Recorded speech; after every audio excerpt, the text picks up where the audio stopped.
saya punya simpati yang sama terhadap umat muslim. Walaupun saya bukan muslim, teman-teman, ya kan?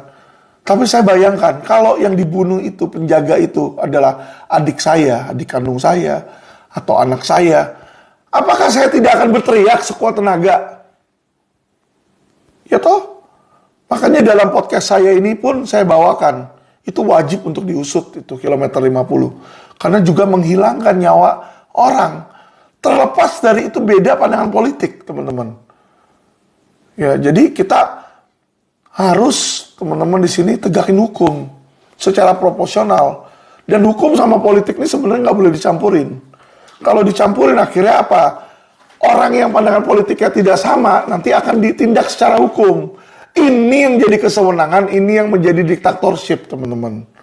Oke, lanjut kita, teman-teman, ya. Jadi selain kasus kilometer 50, ada kasus lain yang harus diusut, teman-teman.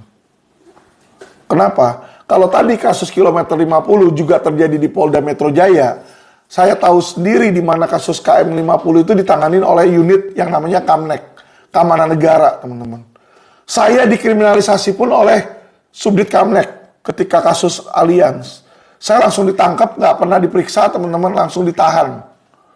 Saya ditaruh di penjara 20 hari, saya nggak boleh dibesuk. Itu sadis, teman-teman. Saya ditaruh satu sel di tempat teroris. Jadi saya ditaruh di tempat teroris. Mereka berpikir, apa yang mereka pikir? Mereka pikir nanti nih teroris-teroris bakal serang si Alvin, intimidasi. Tapi saya kasih tahu, teman-teman, yang mereka anggap teroris itu muslim-muslim radikal, saya di sel satu tempat sama mereka, saya tidak disentuh.